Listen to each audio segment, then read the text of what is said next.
Hello, hello. Happy Thursday, September 18th. I am Manila Chan. That over there is not Ted Rall. Ted is, I don't know. I think he went deep sea diving to look for the golden shark in Costa Rica, maybe.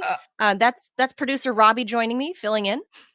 yeah, yep, So it's yeah, true. we don't I'm know. We literally don't know. well. I'm trying to get Ted to come back to Montana here when winter starts in about 2 hours, so that way he can see what winter's like here. I mean, it's. I don't know how it is there in DC, but here the leaves are already starting to turn. We got snow in the It's mountains. sweater weather. See, I'm wearing my fleece. It's a No, balmy 70 degrees right now. you're a Californian. That means nothing. I know. It's 70 degrees here and I have my fleece on because in California it's sweater weather. Anything below 84 is like brr. Well then, I need you to do. I need you to do me a solid. I need you to send out a PSA on all your California brethren that are here in Montana. Tell them to get the hell out and never come back. I don't talk to them anymore. I've been out of state for over 10 years, so I don't know. I don't know what they're doing in Montana. That was news to me. I didn't know they were doing that. Because no, you know what? They're It's snowbirds. not because they love the snow, right? But that I'm going to say it's not the Southern Californians. It's not my people. I think it's the Northern Californians that are invading Montana, Well, not they the all Southern Californians, because we well, we love our beach. We love our beach and we love our desert, and we like. I think it's the ski people are like from the north. I don't know who it is, but I'll tell you what, though, if I was able to, if I could get a hold of President Trump and talk to him, because he always listens to the last person that whispers in his ear, That's true. I would ask him to send ICE here for the sole purpose of deporting Californians, round them up, and send them back from whence they came, and then build a We have big to wall secede. around Montana, and that way you just cannot come here anymore. The state is We have closed; it is full. well, if California secedes like it had been trying to on and off for the past 30 years, well, in that case, yeah, you'd be able to say these illegal California migrants are in the United States of Montana and they wouldn't be able to be there. There's actually a big So I don't know. secession movement, here in Montana. Oh, I'm sure there is. Do me a favor. The next time you bump into a Californian up there, which it sounds like they're there a lot now, Yeah. ask them what part of NorCal or SoCal. Just every time you bump into a Californian, I need to know because my best guess is that these are Northern Californians who are way more like outspoken about their political leanings. Southern Californians really are they're more stoned and want to surf or go shopping or go dirt bike riding. They just want to chill. Why the hell Very would you different want? culture. Okay, why would you want me to talk to a Californian? Because I want an unscientific survey if these people are from the north, because the people from the north, I would venture to say, are the ones that are more annoying and that are bringing their politics with them. Because that's your complaint. That's your chief complaint. Well, they bring their politics. They also bring their money. They buy up all the land and drive up the prices. So Yeah, it's it's the Northern multi-pronged. Californian tech money. The Southern Californians are house poor. They can't afford to go anywhere.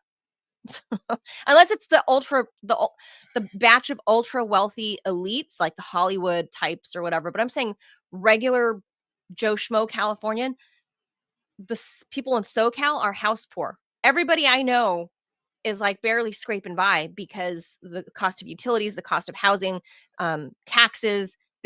Everybody in SoCal is like regular working class people. NorCal people are the tech people, and they have a lot of money. So are there They're more paid a people? lot more. So are there more people in Southern California or Northern California? I think SoCal is slightly more. Slightly. Then, then if the Southern Californians have that complaint, they have the ability to change the government by voting in people who actually work for them.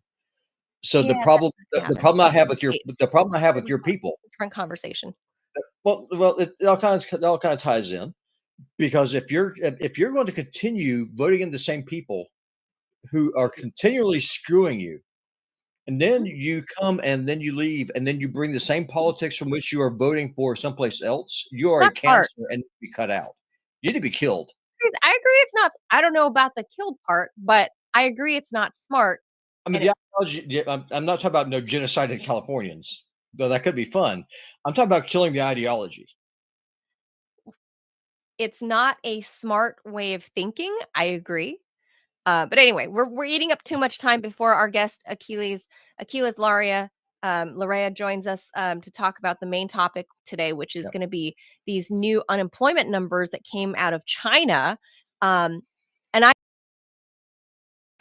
I was shocked at these numbers. I mean, it's hovering dangerously close to 20% unemployment for new college grads, and this is specific to the young people, right? So basically, people in their 20s. So those numbers are specific to that age demographic. So um, I would say that's the Gen.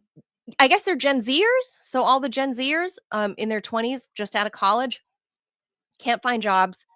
And that's also the case here in the US, but the numbers in China are almost 4 times that of the same cohort in California. So our friend Larrea is joining us a little bit later to discuss that, talk about the economy and stuff, and see how, if that's playing a role.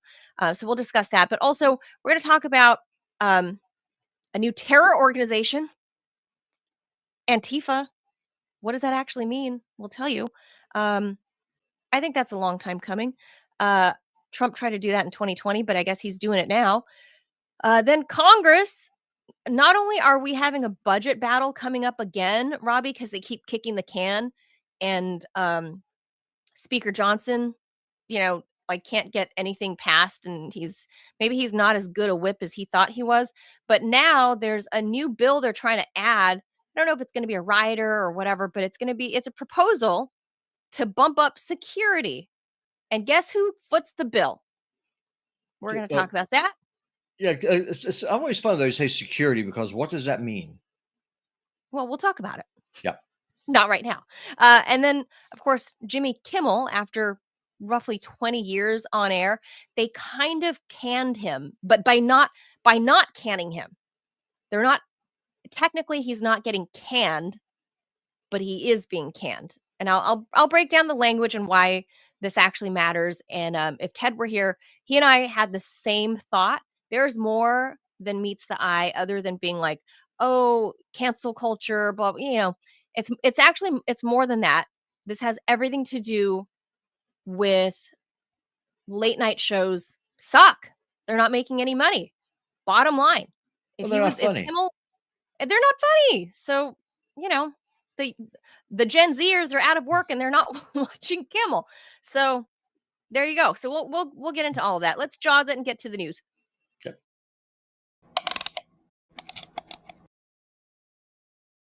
All right. First things first, before Aquiles joins us, let's talk about Antifa. So the Trump administration has now officially declared Antifa a terrorist organization. The president also said that he will, quote, strongly recommending that those funding Antifa be thoroughly investigated in accordance with the highest legal standards and practices. Now, liberal organizations are saying that Antifa isn't real. Of course they are. It's real. Yeah, it is. So, but the problem is, so Antifa is a decentralized, but somehow kind of still organized movement with networks, with funding streams, with a long track record of violence. I know Ted's thinking of only like shootings and stuff, but violence could be burning down courthouses, burning down actual people's businesses, cars, things like, I mean, that's violence. And people have died at these like Antifa, like chop zones and Chaz zones during the summer of love in 2020. We're talking, the riots, arson, assault on journalists. Definitely, I had fear of that because the RT studios were kind of doxxed, and there was those BLM riots happening just outside of the studios, and there was definite fear that if I came out of the parking garage, if somebody realizes that's me and that's my car, like, are they going to bash me? Like, I don't know. So yes, Antifa is real. Obviously, people on the Democratic side pretending that it doesn't exist is gaslighting everybody. So Americans have seen those black outfitted mobs, right, all over Portland, Seattle, all these major metropolitan cities. So nobody's imagining these things, right? These are real. Like, people have seen them, and we've seen the destruction, to the tune of millions and millions and millions of dollars of destruction of public property, Robbie. So here's what it is. The US government has a formal system for labeling foreign terrorist organizations. So, like, within the State Department, they call them FTOs. But we don't have a legal, technical one for domestic terrorists. Like, for example, they might have called Timothy McVeigh the Oklahoma City bomber, right? They might have called him a domestic terrorist, but there's technically no legal definition of such a thing. So when the Trump administration declares Antifa this terror organization, it's more of a political warning shot rather than a legal one. So what it does do is it gives federal agencies this ability to ramp up surveillance, to investigate the funding, and treat Antifa with more urgency, similar to the way they would give, I don't know, like they would investigate, I don't know, say Hamas, right? They can or the apply, mob, or the mob, like, because they're exactly, like using RICO, right? RICO for that. So, but the way they can, like, embed people, and you can put money towards all of that, right? So if you label them something, then there's other frameworks that go along with it. What it doesn't do is that it doesn't create a new category of domestic crimes. Like, for example, rioting, arson, assault, all that stuff, that's already illegal. So that's something new. But if you actually apply the term an organization, or like organized crime, like you said with the mob, then you get like the RICO stuff. So you can apply RICO laws to them as well. So these aren't like a slew of new powers. It's using the stuff that we already have on the books, right, Yeah, to apply, sure, as long as you label them something. So sure. And the same thing personally, was, I don't and the think that's same a thing bad was thing. Well, the same thing was also done with the Proud Boys. The same thing has been done with Hmm. other. I mean, I sent a link to you and Ted not long after Charlie Kirk got assassinated about how the Biden administration tried to take out Charlie Kirk and Turning Point Oh, right. USA uh, by waging lawfare. So this is the problem. Whenever you do this kind of stuff, is that your side doesn't always stay in power, and then the other side is then going to retaliate. And I hear what people are saying is just like, Antifa is not really a thing. It's not a chapter. It's not an organization. So then my question to you is, like, for example, during the Summer of Love, how did pallets of bricks mysteriously just appear places where people are able to throw Right. them? So I mean that Right. that they I mean these aren't dandelions. Bricks just don't pop up out of the I've ground. I've witnessed them. I've witnessed them near the National Mall. Yeah. So I Um, mean, so someone's doing this. There is some kind and of infrastructure.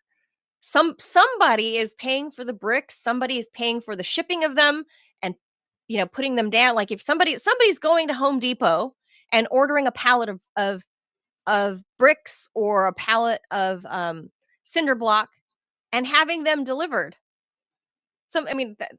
So somebody is paying for that. Somebody's calling, somebody's doing it, somebody is funding it. Yeah, And but they have to. I mean, they're not weeds. They just up don't just pop up out of the ground. Like, oh, look, we got a brand new crop of bricks just appeared right here on the right. corner of this street. I mean, the people saying that this isn't real, you really got to kind of just you got to rein in your ideology a little bit, use some critical thinking, and just kind of just use that head cheese that's between your ears because someone somewhere is paying for and transporting. There's logistics. This is a real thing. Yeah. So for Democrats to be gaslighting and being like, that it doesn't exist. It's not even Antifa's not a thing. It's an ideology. That can be true and well, but it's also an actual group, and there are Discord chat servers for it. There are, I mean, people people talk about these things, and that's the alleged Charlie Kirk assassin allegedly had made mention of Antifa multiple times in some of his chats. Not the text to his lover. I'm talking about like within the Discord servers. So Discord apparently has some questionable privacy terms of service. So they are definitely working with law enforcement and handing over the servers. So I think we'll see more. And if if Trump, the timing of this Antifa designation with Charlie Kirk's assassination, I think go hand in hand. And I'm willing to bet that from some of those Discord server chats, what they're seeing was maybe there was, the word Antifa showed up many, many, many, many times. And that was the final straw that pushed POTUS over the edge. Well, And because Trump he was trying to do this back then in 2020, but it never, for whatever reason, it didn't transpire. killing Charlie Kirk was stupid because it gave the Trump administration and his faction two things that he did not have before. One, it gave him a unified right, which he did not have. Right. Second, it gave everyone a something to rally around, kind of like a rally around the flag moment. Effect. Yeah. I mean, this was completely stupid, and I do not understand how, Montel Williams. Yeah, he was on. He was on one of the news shows. He was a commentator. Was it? Montel was? Yeah, it was MSDNC. It was one of them. I'll find you the link. I'll send it to you after the show. But he was talking Montel, who about used to date Kamala Harris, Montel? yeah, Oh, I Montel didn't know he Williams. was.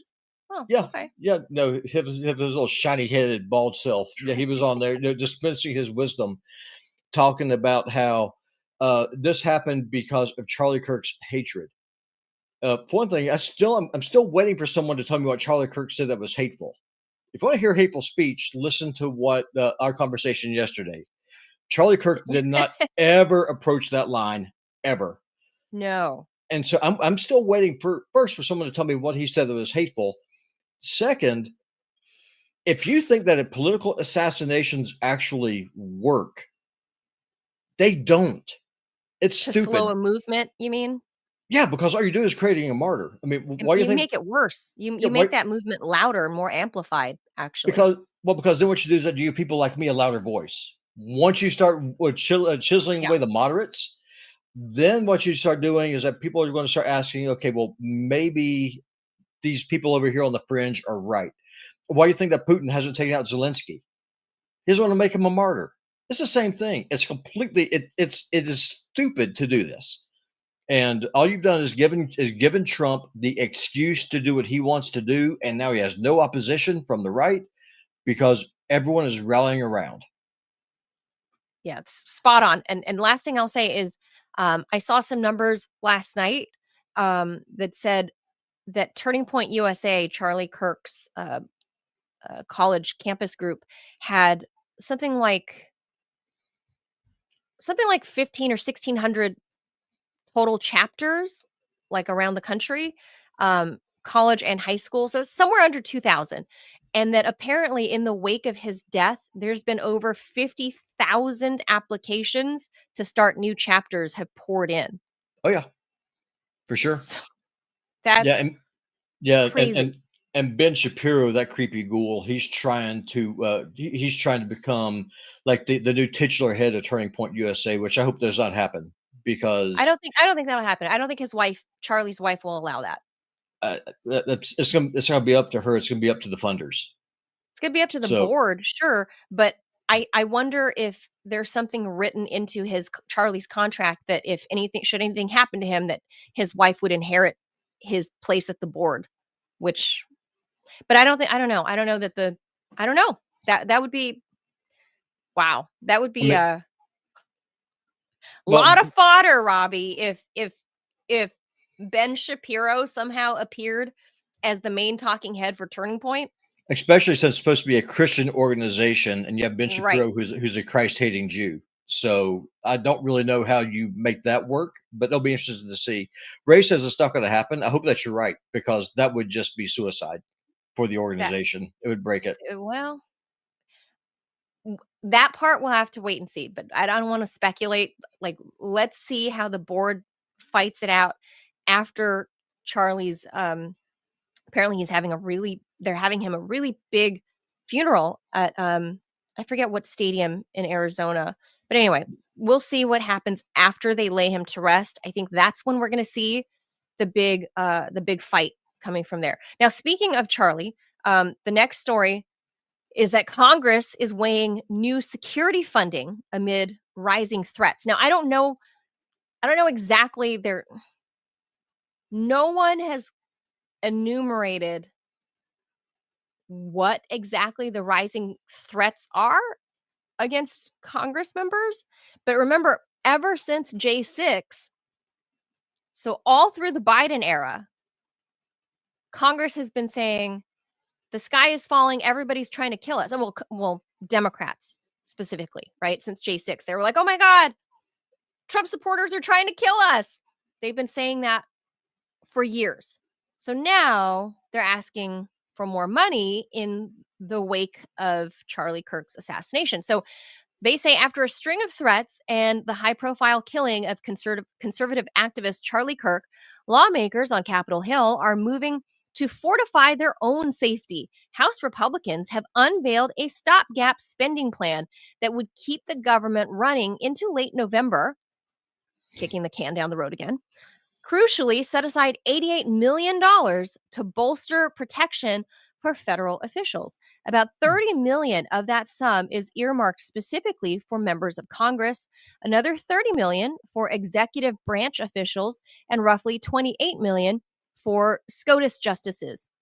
The White House, citing the same surge in political violence, has separately requested $58 million to expand security for both executives and judicial branches.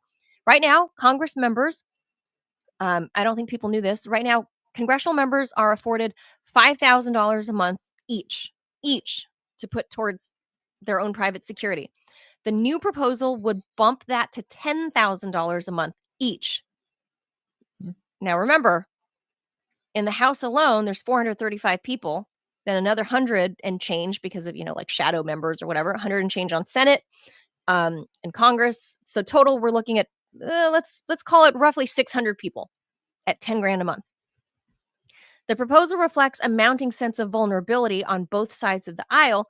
Threats against lawmakers have been climbing for years, and several recent incidents, including violence near the homes of judges and elected officials, have added urgency. Republicans are also pressing for more money to reimburse local law enforcement when they provide security for members in their home districts, arguing that constant travel and public appearances make representatives easy targets.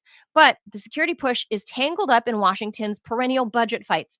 Democrats are expected to counter with a funding package that folds in healthcare priorities and other social measures. Some members worry that focusing narrowly on physical protection could shortchange other pressing needs, while judicial leaders warn that even with added dollars, security at many lower courts remain inadequate.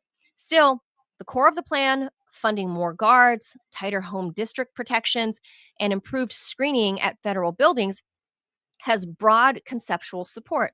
Lawmakers from both parties acknowledge the need after repeated episodes of intimidation and violence. For now, the measure is a temporary fix. It buys time to keep government operations open while Congress haggles over a full year budget.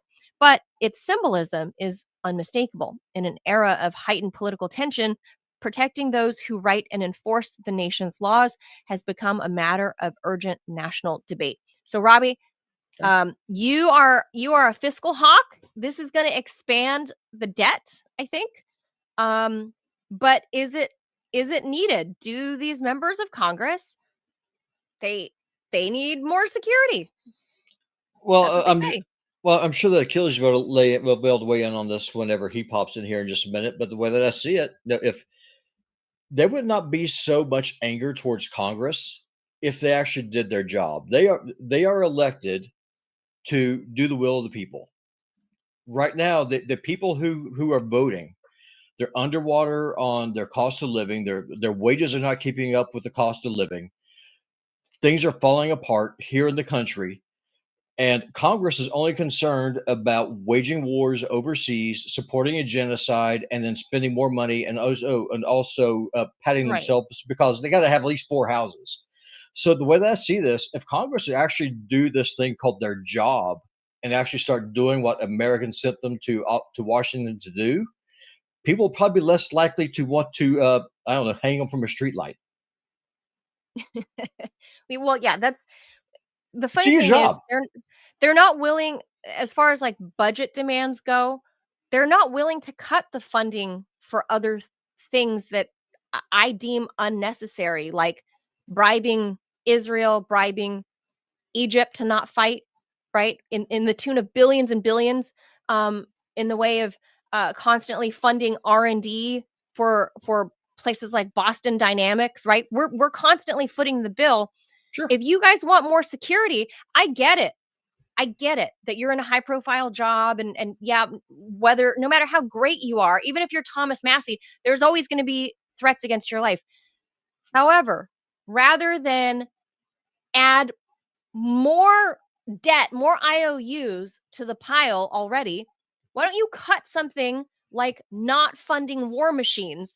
If you need to add another $10 billion for security, how about you cut funding to stuff at the DoD Because then you're not going to and get use it that to sweet protect check from you? Boeing anymore. I mean, I that's know. why. I mean, let's be That's the honest. problem. We don't live in a representative republic anymore. We live in an oligarchy. We live in a society.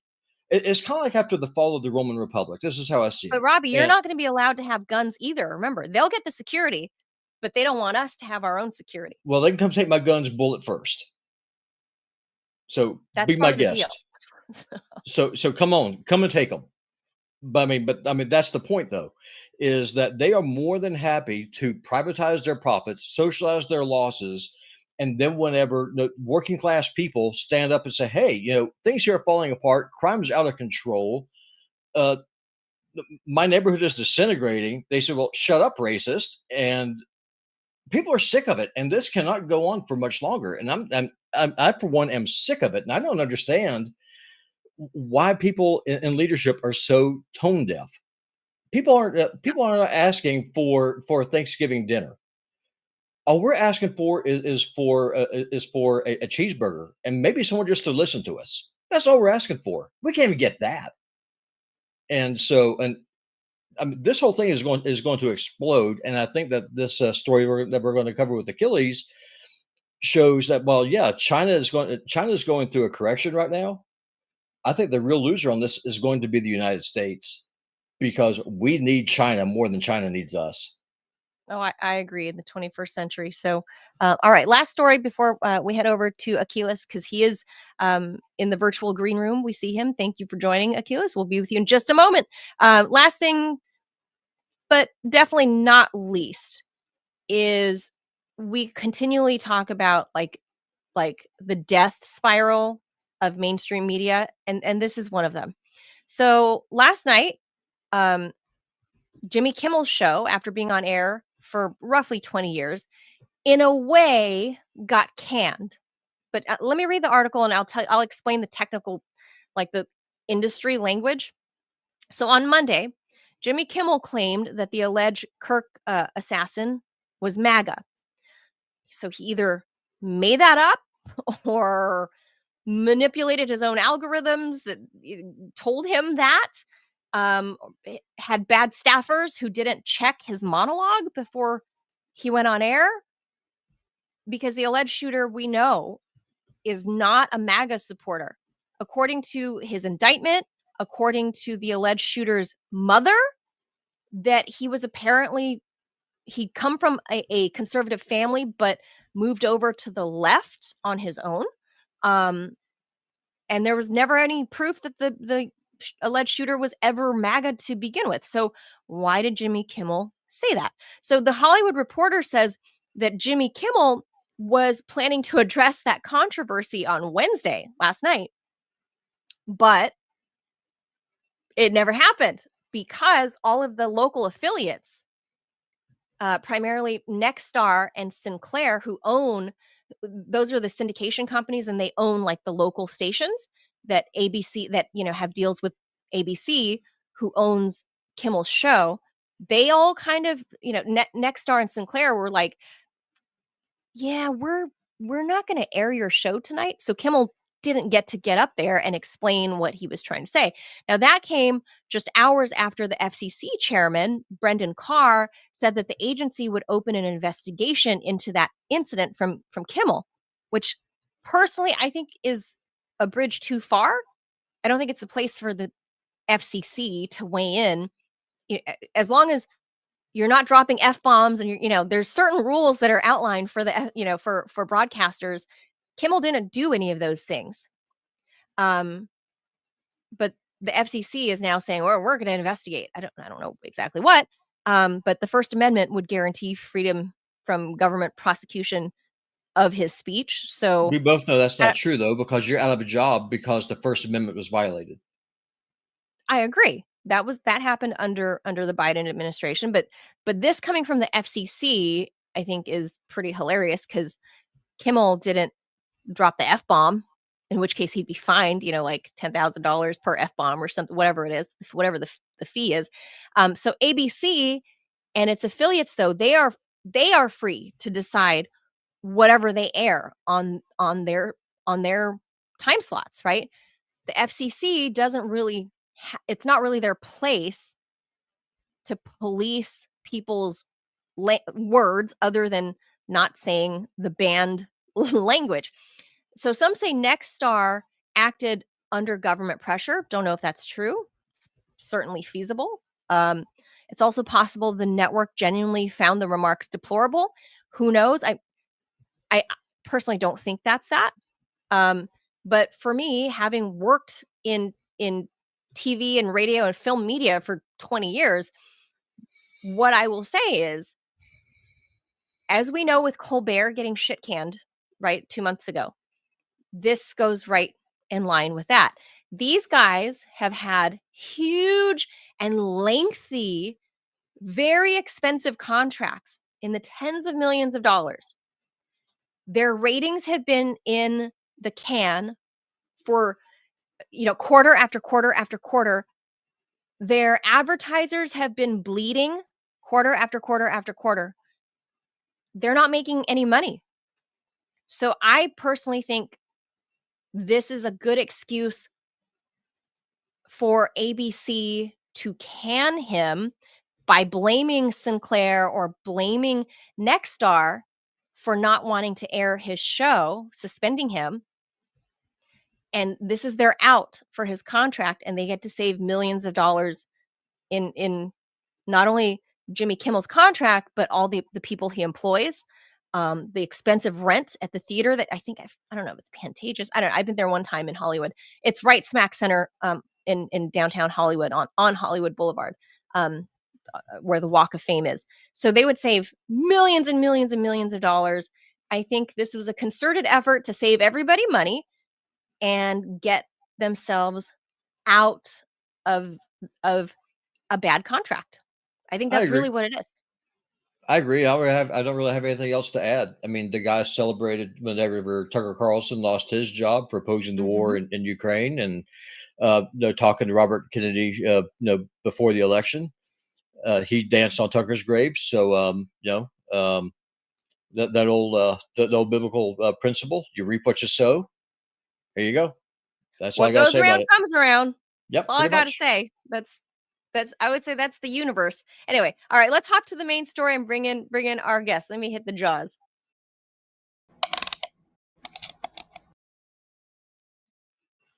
All right. So Chinese youth unemployment, their problems are very similar to what we're seeing here in the US with what we consider youth unemployment. So it's really young adult unemployment, really. It's people in their 20s that have just graduated college. So here's the story.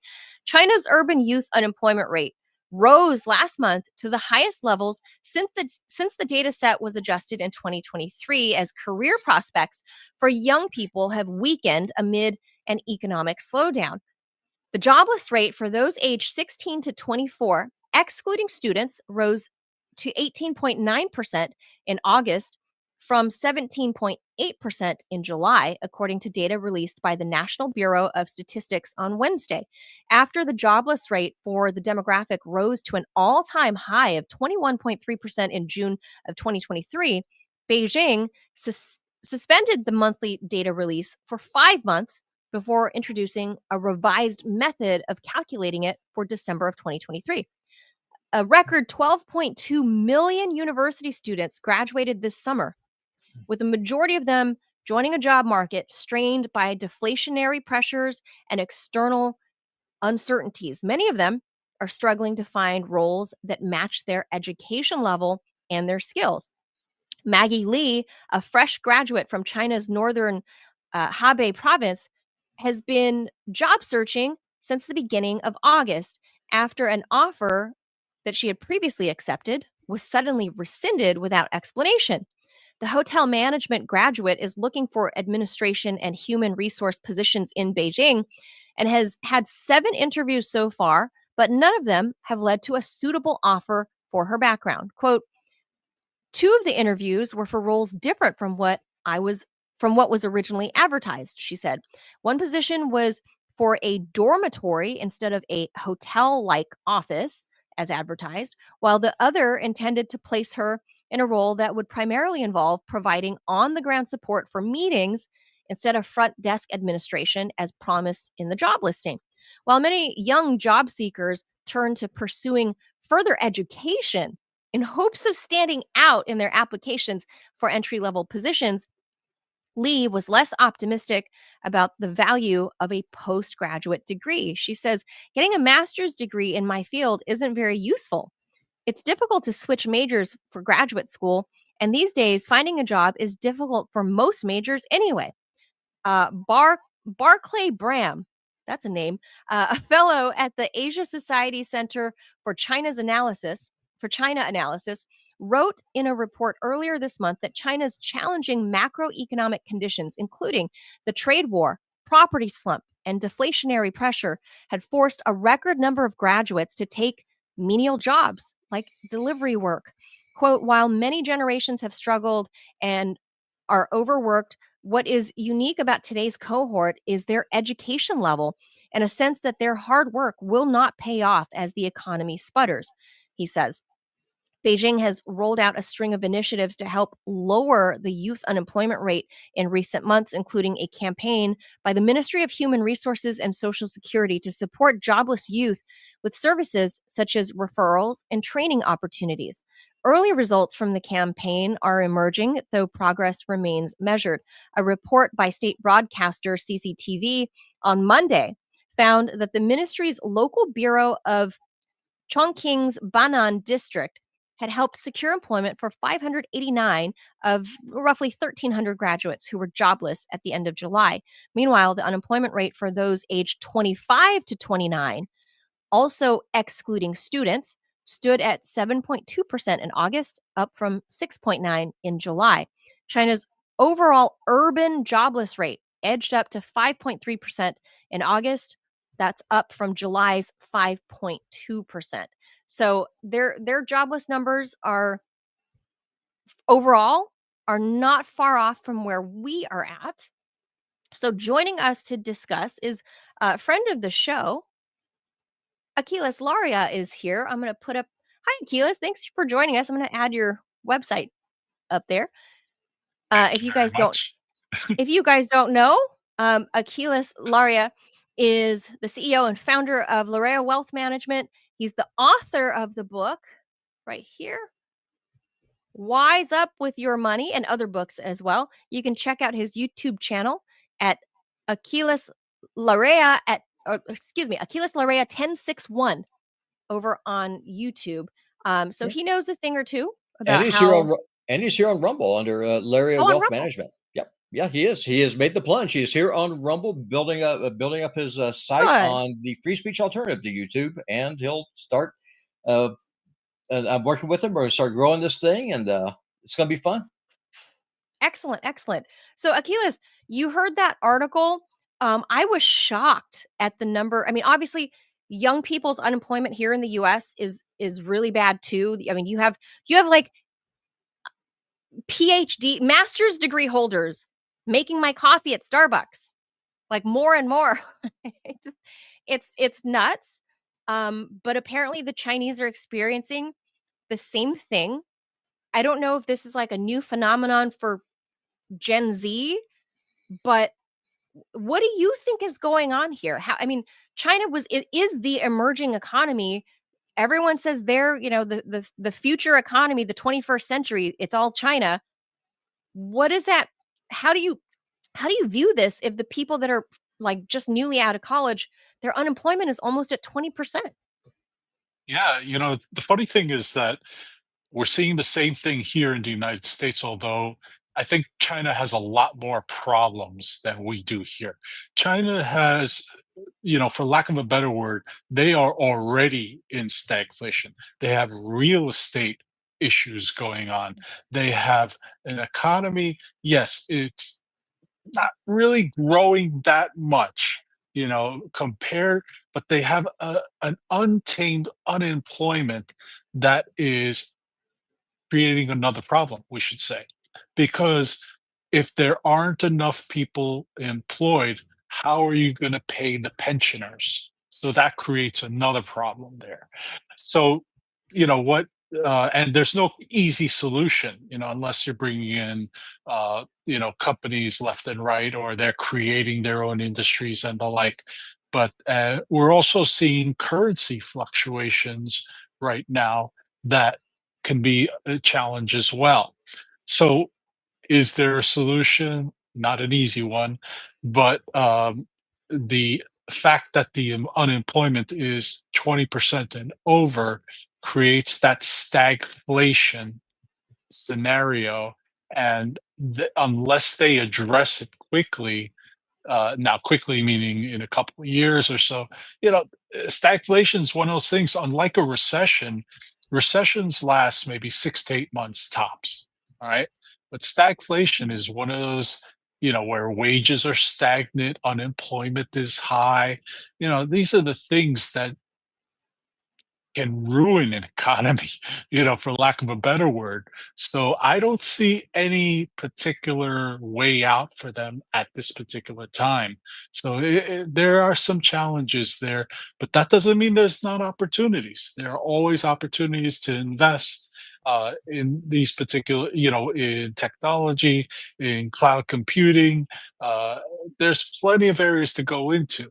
But getting back to the unemployment, that is most certainly one of the most daunting challenges China is facing right now. I have a question for you, Achilles, and I'm about to show the whole world my ignorance and stupidity when it comes to this stuff. So, if China has a problem with too many workers and not enough jobs, and if a lot of these people know who are unemployed are women, I mean, to me, it seems like a solution would be to get married, stay at home, and have babies because China has a falling birth rate. If you have too many workers, not enough jobs, I mean, if you're a stay-at-home mom and I mean you're actually having kids, and that addresses the concern about the future generations about the pensioners because you gotta have more people to tax, doesn't it solve the problem? Because fewer Absolutely. workers means that wages go up, and that it seems like to me that fixes the problem. So go be a wife, have kids. You would think that, but what we're finding, the more educated you are, the less you want to take on traditional roles.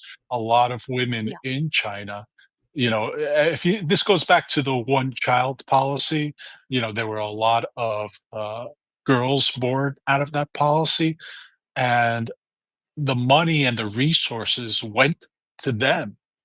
So for them to give up the good life and get married and be under obligation is not the most attractive option to them. I mean, it is, Well, if they're one unemployed, scenario, but it is not the most attractive option.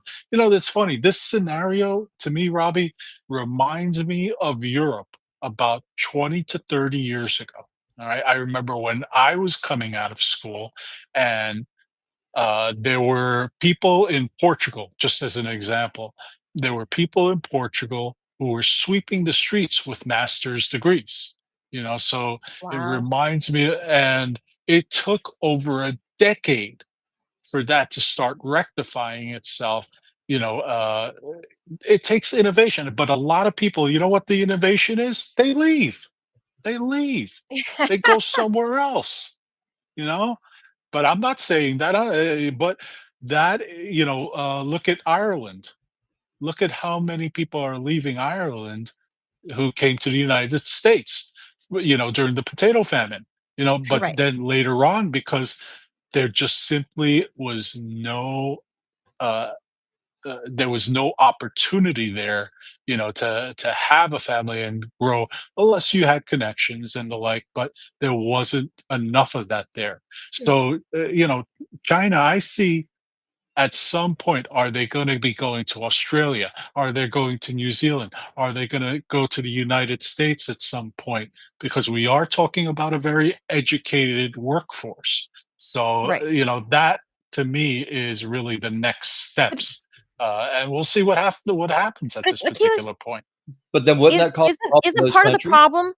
Well, yeah, I was just gonna say, isn't part of the problem, though, not only in China, but here, is that with the not only the advent, but now within 1 year, the ubiquity of people using AI is already showing that it's putting people out of jobs. So if you have this very, very highly skilled, or highly educated, rather, highly educated cohort in China, whether or not they stay, or they bounce and go somewhere else and cause brain drain for their own country, how like I said, AI is ubiquitous now. It's taking everybody's jobs. A lot of you know, white collar brain thinking brain jobs.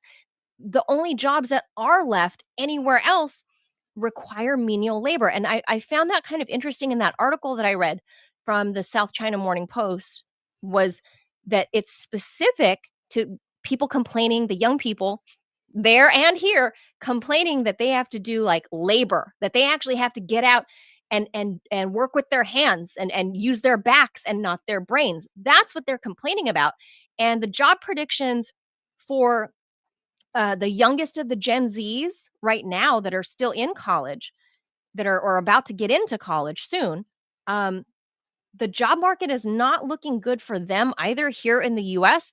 It looks like the only jobs that will be available for American young Gen Zers in the next 5 years are going to be jobs that require you to break your ass, like being a plumber, you know, working on the docks, like actual labor jobs.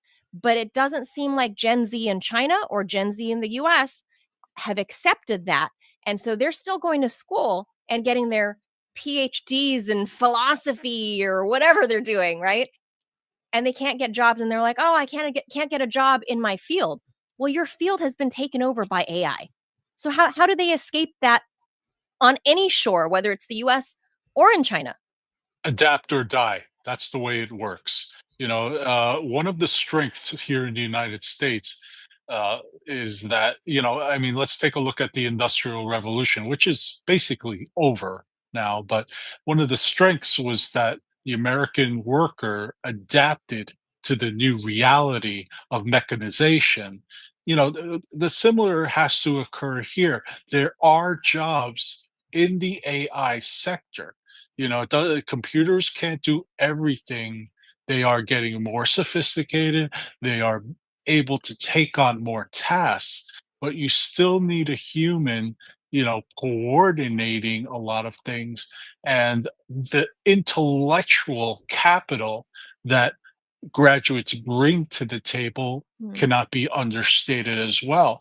But it's more important is the adaptability, the fluidity that the American worker will need to retrain their brain versus just saying, "Hey, I can't find anything." Like you said, it's not there anymore. It up and right. left. It's very interesting. We bring this up as well.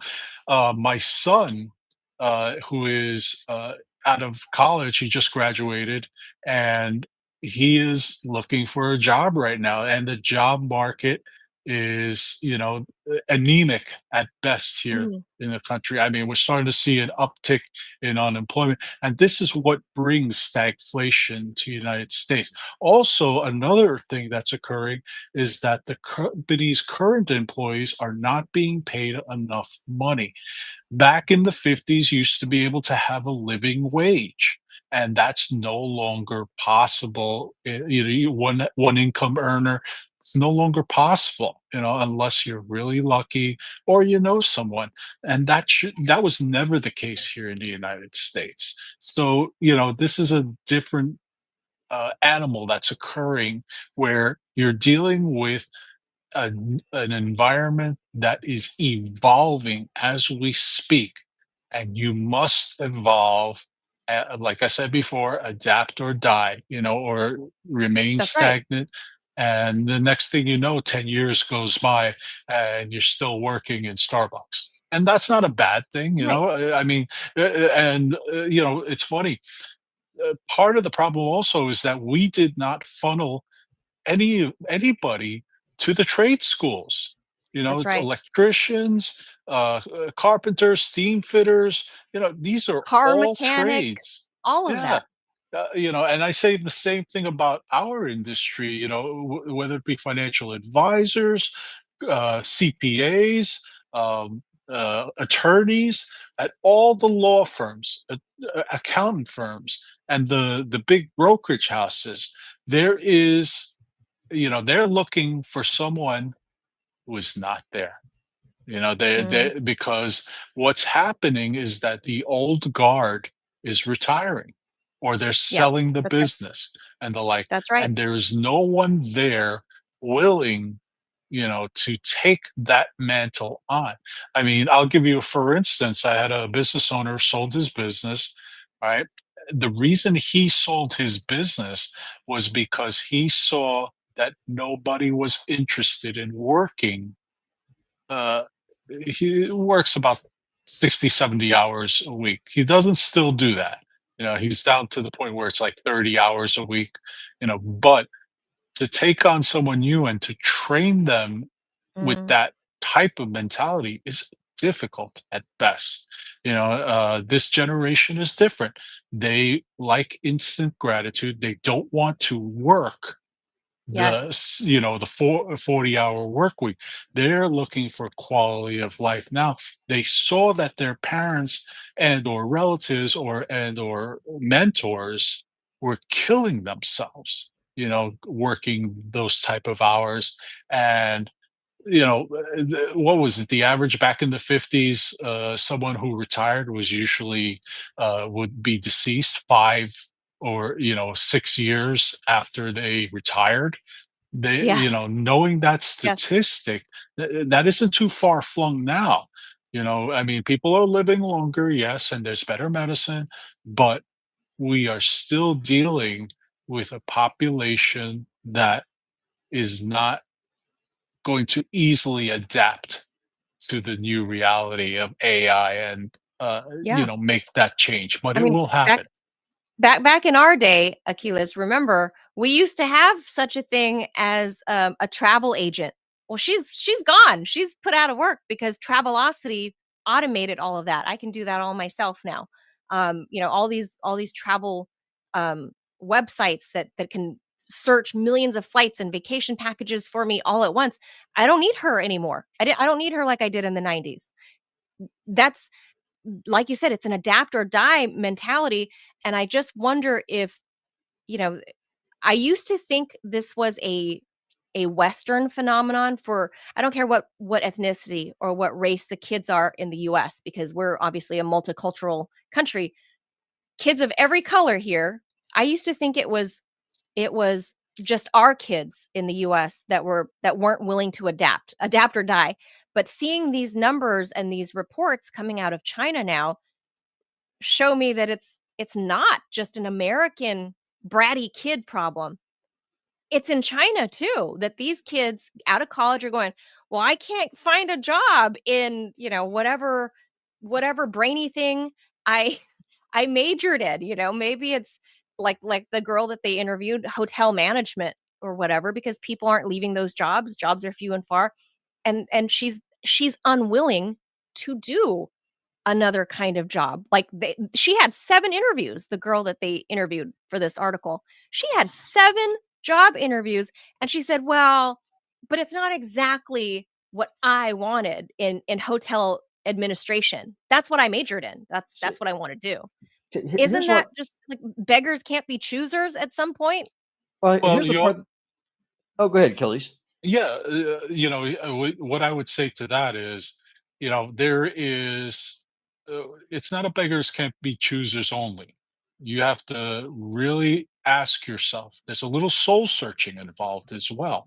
Am I going to really make some changes, to adapt to the new economy, adapt to be part of this overall, but at the same time, like you said, this is a worldwide phenomenon that's not going away, and we're just going to see uh bigger problems going forward unless we start retraining our people to be better and to adapt.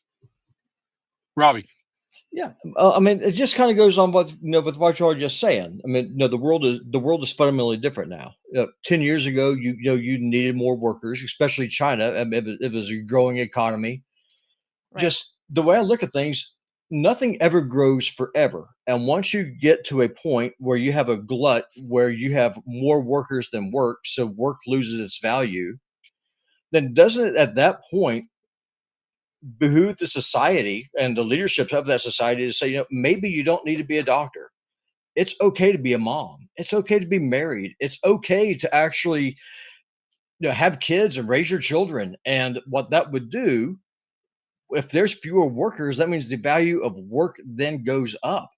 I don't see how this is a bad thing. I understand how being a mom might not necessarily be the most glamorous thing when you're going But you through it. can't be But you honestly, can't both be unemployed, the mom and dad, if you're I mean, I get it. I get the idea of well, sure, like, no, no, like you can't both be unemployed though, that's the problem. well, I'm not saying that. So, what I am saying though, like say this lady in the hotel industry, what if she marries a dude who's an engineer? Why can't she be his wife? Why can't they have kids? The problem is that there's too many people competing for a limited number of jobs. Right, so let's That's say the like this problem. hotel management job, it's this young woman and a probably, let's say, a man, Yeah, both are competing for the job. So you're saying why can't if she doesn't get the job, why is it not okay for her to just be the spouse of the man who did get the job? yeah, yes. Because if you only have so many Robbie's jobs. towing the sexist line here. No, Very, well, well, tell me I'm wrong, and I'm well, well, not, well, I don't politically know if it's correct. sexist or not. I don't know if it's sexist or not. It just seems to be reality based. Because I mean, Uh, if there are too many people for too few jobs, and then you're but you have to dealing remember, people, women are breadwinners as well. yeah, but And a but lot of do they? times they are supporting the family versus just the man. This is a No. new reality, Robbie, where, Oh, I know, and it's crazy. that's the man could be home, after some time of unemployment, but women keep the train going as well. Yeah, no, Now, the one income household is, for lack of a better word, dead at this point. well, it is But here. Well, it is here in the United States, but what about in China? Because if they're going through deflation, then that means things are less expensive. Unless I'm just completely missing the boat here, No, which maybe I am. I don't think deflation is the right word to use right now. I think the stagflation is already established there. But another thing you have to remember with what's going on in China is, we are dealing with an era of limited opportunity in China. They are not the United States. They don't have the flexibility in a lot of places. They are subject to what the government is doing over there. So it is apple and oranges right now versus the United States versus Europe and the like. So lot more difficulties and very hard to steer. We saw this with Japan. If you remember, Japan had its heyday, and all of a sudden the same thing was occurring. Mhm. Everybody's having this problem, and it's not anybody's fault. It's just a dramatic shift in the way people viewed education. Yeah. Before, education in families was not encouraged. Even here in the United States, Yes. if you look at the 30s, 40s, 50s, it wasn't encouraged as much because you could go get a laborer job and support a family. And we seem to be going back to that dynamic where, hey, I'm going to go and be a bricklayer, but that bricklayer Yeah. is going to make 140,000, not right away, but he's going to make good money. And if he has his own company, he's making Yes. 300,000, No, that's so true, that's true. I Sure. was reading recent small business owner, median incomes for what we would consider blue collar jobs like HVAC repair or, like being a plumber. Even as a plumber, not the owner, the the median income in the United States in major metropolitan cities, they're making over $100,000 as a plumber, as a and there's plumber. not enough of them, Manila. There's not Right. enough of that. Yeah, And if you're and the owner of the plumbing company, you're making 3x that. it's like my That's the Correct. son. thing. Yeah, my son, he's gonna be going through welding school because he's like, why would I go to college for a degree that's going to be completely useless for me? Go into Useless. debt Yep. before I even have a chance to even start life. I'm going to be 50 to $100,000 in debt for what? Right. Where he just go through trade school, and Yeah, then and I that's had a friend who, as a matter of fact, he did not go to college. The minute he turned 18, he became a steam fitter, and now he's high up in the organization. And he had he had saved up six figures before we got out of college. So Wow. yeah, there is a lot of opportunity and money to be made. The stigma of being a blue collar worker is That's right. ridiculous to me. That's It right. is an honest living. You can make a lot of money. There aren't enough of them. And like what's happening with attorneys, doctors, and like the old guard is retiring in their Yeah. fields. They don't have enough people to take over, brick, steam fitters, Yeah. electricians, especially. Take a look at an electrician. If you want to convert a house, I'm looking for a house right now, and if you want to convert a house from 110 to 200, because computers and the like pull Yeah. so much juice. You need to Yeah. bring an electrician in, and depending where you are, it can cost you between 10 and 30,000 to get that job done. And so they benefit from that. Just another example. yeah, Yeah. Yeah, no, that's I you're agree, absolutely right. That and I that's think that that's one of the problems here in the US is we have, over glorified the bling bling life on social media and not we've done a number in basically peeing on all of these people that we call service workers, right? Like we just we kind of talk shit about the people that are the electricians, are the plumbers, are the bricklayers, all are the construction workers, and for so many generations, and I'll tell you this as an Asian American, right? It is like a you will lose family face for not going to college, boy or girl, don't care. And it's even more so, I can imagine back in the motherland, right? Like you would really disgrace your family if you don't Right. If get you're not an that degree. attorney, That's right. lawyer, or architect. Oh, I'm a disgrace. I didn't become a doctor. I didn't become an attorney. Worst case scenario, I didn't become a CPA. I became a journalist. And for many years I did well, and I struggled to get there, but now I'm faced with the same thing in middle age where the world has changed. AI snapping up jobs are few and far, and when the jobs are being offered as a journalist, they pay scraps. I'm myself looking at switching completely into something more service, maybe medical service related, something that AI can't replace, but I accept that Unlike, and I get it, maybe if you're a young 22-year-old in China who has a degree in whatever, and you're looking, like maybe they want to go, they dream of working on Wall Street, right? Maybe that's their dream. They want to go to New York City and they dream of Wall working on Wall Street is Street. no longer what Wall Street was. Wall Street is a neighborhood now. Wow. No, a lot of people don't realize that Wall Street, it used to be offices and the like. All those Yeah. offices are now converted to Yeah. apartments. There are So I've got families No there. kidding. Everybody went to Midtown, but even in Midtown, now it seems that they're going to Boca Raton. They're heading down to Florida. Wall Street's And no longer Wall Street. I remember there used to be like beer garden festivals like down, still are, outside of still are. It's just that the families are bringing their kids to them. Wow. And There's a those jobs lot of aren't there. families down in the financial district. Wow. I know. My family. I lived there, so I lived in Battery Park City, which is right next to the financial district, and everybody worked in finance. Yeah. But the offices were hardly ever downtown. The so offices were in Midtown, or so they I've Yeah. got were in Jersey City, or somewhere else. So the dynamic, what was once Wall Street, is diminished so I have a Wow. somewhat. question for you, Achilles. Let's just assume that I got elected president before I got assassinated in my first year into my term.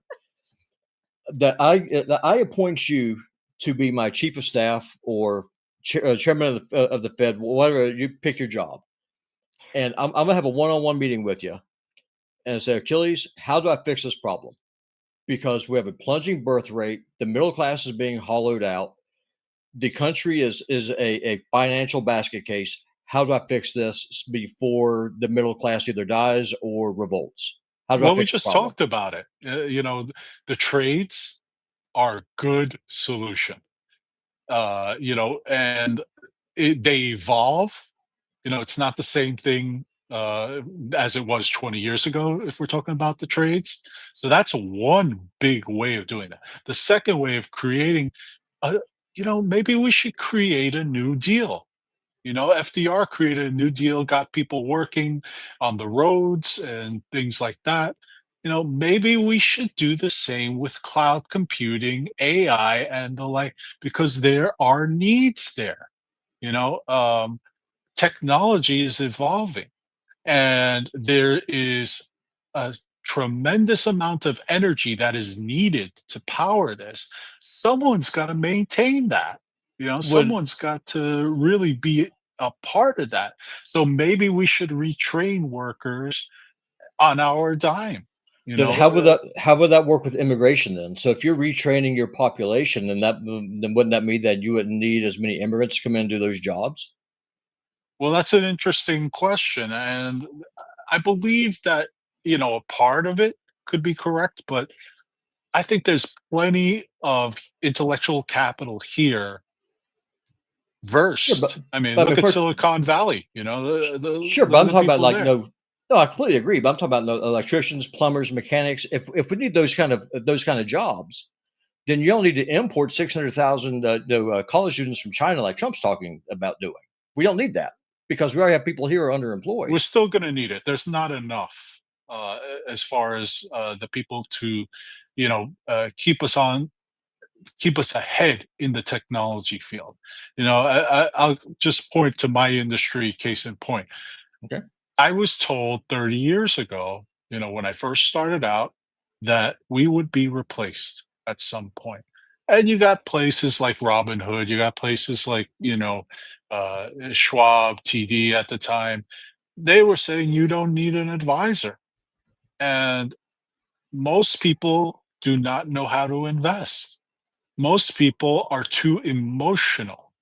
It's like to give you a for instance, stock goes down 20 points. I always tell my clients, I used to joke about it. I go, we're about to invest, but you got to be prepared that the stock's going to go down 20 points. What do you mean? That means if you have $1,000, you're at $800. How are you going to handle that? So you try to emotionally, no computer is going to be able to explain that to a client from an emotion, from a The human to human connection. perspective. Yeah. you know and also this business, what people forgot is that you got to read between the lines. People may say one thing to you, but they may mean something completely different. And only a human can understand that dynamic. You can try to plug that in. Now, I'm only talking about my business, but this is the same thing that's occurring throughout the country. Hey, well, you talked about travel agents. Robbie, there are so many travel agents you don't know about, but they cater to a different clientele, Yes. you know? And you, like I said, adapt or die. Maybe if you're in a particular industry, you need to become so niche focused that you are irreplaceable, because a lot of people on a higher level do not want the headache of having to plan their own trips. And think about it this way: the computer does everything for you. You get there, "Oh, sorry, we don't do that anymore," or, it's your updates weren't current, and whose fault is it? It's yours, because Right. you didn't have somebody in your corner. So, it's like, can you Yeah, imagine going acting like a into court? concierge. Yeah, With exactly. wages going down, do you see a point where a UBI could be a solution to this problem? I'm not that familiar with it. I'm not gonna So say I am, so universal basic income. So basically, That's so that's kind of what think. Andrew Yang was trying to do. Well, it's kind of like what they Like, do in Alaska, right? Because Alaska has they have a lot of oil money, and so what they do is that every year, if you're a resident of the state of Alaska, because you buy in, you buy in into the industry basically. So then every year, what it's a happens is worthwhile experiment. that you get a dividend based off of the performance of the government or the sector, or whatever it happens to be. But Robbie, that money is such a small portion of what these companies are making. You Sure. know, d should and being American, once starts, yeah, they do that in Alaska. Alaska is a very tough place to live. I get it. Yeah. But think about trying to do that with 9, 10 million people in the city. yeah, There's not enough money to go around. There are not enough scale. companies to support this. So, and then to take it from the political standpoint, is it reeks of socialism. So you have to watch that too. Yeah, that's the real problem with UBI and stuff like that. You can't scale it. It might work in a very small community like Alaska, with a few thousand people in this town, if and that's a big if. Like we're talking dozens of people in a town, sure, that might work. But when you're talking 12 million people in Los Angeles County, it ain't working. It Well, if like you have that well, that's not well, if gonna you have work. a well, if you have a country of 340 million people and you're supposedly live in the richest country on the earth, maybe you could spend less money dropping bombs on people in Gaza and then reinvest that in your population. That's all I'm saying. Because something's got to give somewhere. Because eventually this thing is going to explode if the people in DC and Wall Street don't do something. That's all I'm saying. Well, I think that Well, conversation has to it's be. interesting, to Yeah, say it's the an interesting least. thought. I agree, and I think we don't have the time to get into it because we've already bent Achilles's ear for too long. But yeah, it's been an interesting Anytime. conversation, It's Achilles. always Thank you fun. so much because this is we like to think like, oh, it's like American youth is the problem, like this is what but now we're seeing the numbers from China. They're having that problem too, and culturally, and I could speak to this, is they're less the Chinese culture is more like pull yourself up by your own bootstraps, right? Than American kids are. But even still, you're still hearing it from the younger Chinese kids saying, "Yeah, but my degree is in hotel management. I only want to manage hotels." It's not just an American thing. It's apparently like this whole generation around the world that they have their expectations because it's been morphed by social media, I would say, and it's not realistic. It's not what's actually happening on the ground. And I think they're getting a rude awakening, Aquiles. I mean, kids your son's age, there's a rude awakening out there. Well, It ain't reality. the I problem is agree globalism. 100%. The problem is globalism, in my opinion. It really is, because if you're able to export your jobs to countries with a lower standard of living and you're able to depress wages to maximize profits, all you're doing is hauling out your own country. That's the problem, in my opinion. There a lot of things contributed to that problem. I No like to easy blame social solutions media. here, that's for sure. That's right. I like to blame social media because I hate social media. Yeah, and Achilles, I just shared your link, so y'all go follow it. Y'all go follow this guy. I mean, I've had the pleasure of knowing him and doing some work with him now for a little over a year. Great fella, highly recommend him, and he has a really good book that he gave me. Wise Up with Your Money.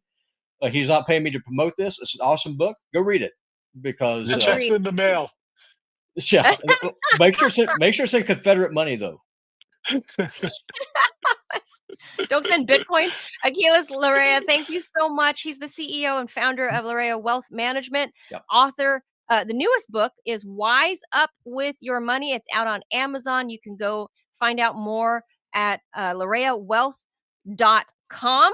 And all that information will be available in our show description a little bit later on. Friend of the show, thank you so much, Aquiles. Good to see you. Thank you so much. Have a wonderful week, guys. Thanks. Bye-bye. I love it whenever he comes on. Well, he is, and he's so smart. And the thing is that he's able to talk to something where even a dummy like me can understand it.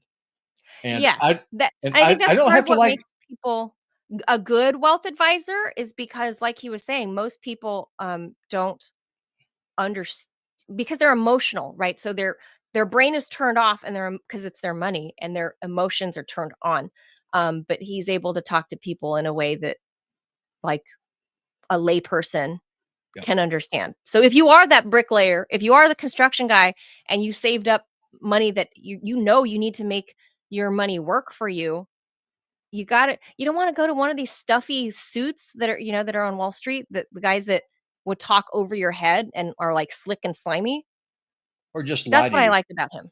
Yeah, that's what I like about him, is that he talks to you like a normal person. Oh, for sure. If I was a wealthy person, I mean, I would have no problem at all going to him and say, "Hey, take care of this, and grow my portfolio, so that way, whenever I kick the bucket, my kids will have something to be able to fall back on." Because right now, I don't know. I dabbled in that field. I dabbled, like I said, 15 years ago, working at Morgan Stanley when they acquired Smith Barney, and Facebook was going IPO. So I was there at that office, and I've mentioned this before. And I met so many douchebags that were my colleagues. And I was thinking, like, do people really fall for your shtick? Like you're so slimy. People trust you with their life savings. Like, you're so slimy. And yeah. And I can say from firsthand experience, Aquiles does not give me the slime vibe. No. Like so many of the guys I met that I worked with. I mean, So, he grew up like we did, working class. I mean, his parents are immigrants. Oh, maybe that's. Now you grow up and you build your own business from the ground up. You see what works, what doesn't. And one thing that doesn't work is that you can only BS people for so long before they figure out that you're a BS artist. So if you're in business for as long as he is, I met a lot of Nepo babies. I mean, and of course, this is LA. So what's a Nepo baby? What the hell is that? Nepotism baby. So, your dad is somebody, your mom is somebody, or whatever. And so now you work at Morgan Stanley with a schmo. Like, I was the only schmo. Manila was the only nobody. Parents were not anybody. Parents are poor immigrants. I was the only kid like that went through, junior college before going to a university. All these other kids had like these big brand name university diplomas at their desks. And I was like, oh, I don't have Ivy League pedigree. And I used to feel very like insecure about that. But at that point, I think I turned 30. So I was a little more secure, but I felt still, I was like, oh, You guys are all hooked up to this job. I earned this job. I tested my way in. Like, there's a whole thing at Yeah. Morgan, but I, anyway, I I'm won't get s- into it. I'm so glad though that we did this show today, because last night me and Kizzy almost never fight. And last night we got into it because Thomas is just like, no, mom, she wants him to go to college. And like I said, Thomas is a big fan of Charlie Kirk. I mean, he really did influence him a lot. And he's like, Mom, I don't want to go to college. I want to go to the trades. I want to be a welder. And she's like, well, you have to go to college. And I said, no, he doesn't. No, you can go and you can get this trade. Is that Mom said, I want to get married and have kids one day. And I can't do that if I go to get a 4-year degree and I start life $150,000 in debt for a job that may not even be there. Right. And so what I told him is, good on you, get married, get yourself a good job. The trades is a good way to go. Just kind of feather your nest, learn as many skills as you can. Well, And that's what I hope happens, because I don't see I see America becoming more and more third world with how things happen. And I hope to God I'm wrong. I don't think I am. well, I think we're I seeing you it every know, day. I'm not. I'm seeing a deterioration too. Quality of life is dropping for everybody, every generation that's still here. I mean, we're doing worse and worse by the generation.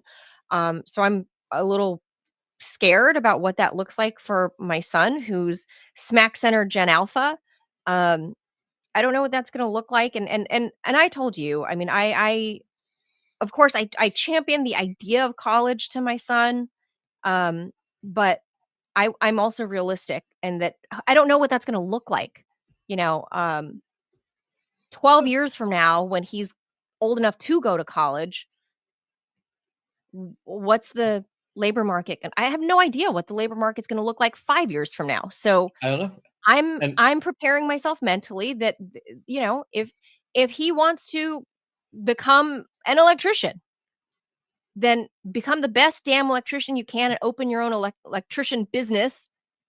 Maybe take some business school classes so you learn how to run a business, but go be an electrician. I'll mentally prepare for that. And I get that. But to me, I have accepted that the 20th century way of thinking of everybody should go to college, everybody should, it's that's not dead. true anymore. It's not true anymore. It's just not true. No, and So, it's destructive. I mean, I still think, like, no, the best thing that the Chinese could do, and it's an authoritarian country. This is something that they have easier time to do this. All these unemployed or underemployed women, encourage them to get married to guys who are already in jobs, who have good yeah, salaries. that is And a thing. The well, the few Chinese, I think it's like not quite 2 to 1, but the ratio of boys to girls. Um, but the young Chinese women are not interested in getting married right now well, well, while they're then they young. could well then they could be homeless then. I mean, keep in mind, China's not the United States. They can influence social policy. So you will They're do not this, homeless. or They you will stay with starve. their parents, or they go take jobs abroad. The Yeah, Asian culture I mean, but you can incentive. theoretically, But the point if I'm I was trying a to make proper is that they Asian can girl, incentivize them. if I was a proper Asian girl, I would have stayed at my parents' home until from my daddy's home into my husband's home after I graduated college. That's basically how it goes. If you're a girl, you even in the US, the idea is you're born, you're raised, you're a good girl, you learn the culture, you learn to serve tea, you learn all of this whatever, right? But you also go to college, you get your degree, you get your good job, but you stay in mom and dad's home, and then the only time you leave home is when you go into your husband's home, when you're married.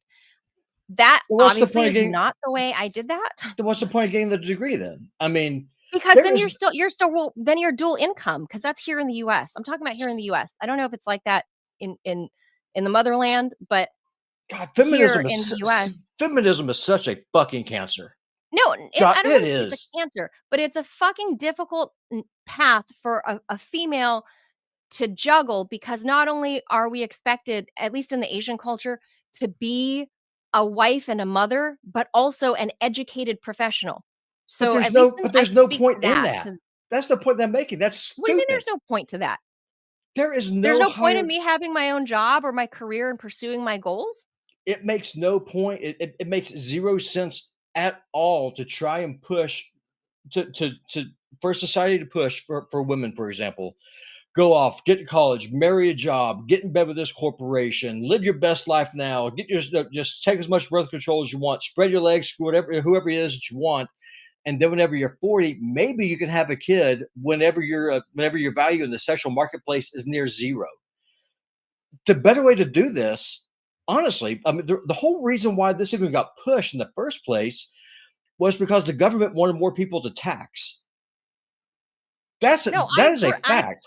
I agree with that. And But so at now, the same time but the at the problem with same capitalism is that time, it's eating our itself. culture, the page I and I I seldom use this kind of language, but at the same time, the 1950s and 60s patriarchal culture would not acknowledge that I'm a full-fledged human with my own full-fledged ideas and thoughts and hopes and dreams and things that I want to do too. And that maybe if you grew up in that era and saw Neil Armstrong walk on the moon, and you as a little girl are like, I want to do that, but they tell you, no, you can't do that because you Question have a for vagina. So I have a question for you, Manila. Was the suicide rate higher in 1950 or now? Was society I happier back don't then or actually know. now? Well, I look it don't up actually know. because the numbers will surprise you. Society was much happier then I'm not before this happened. I'm not fighting you on the fact that things were simpler back then, but People were also happier back then. the data points are also skewed, and that's what you're not accounting for. Is the data points are also skewed because a lot of people specifically not only vagina humans like me, but people of color like your wife and me, especially us, we didn't have a voice to speak up. So you can't really measure that data. The data is all fucked up because the only voices that mattered were people that look like you.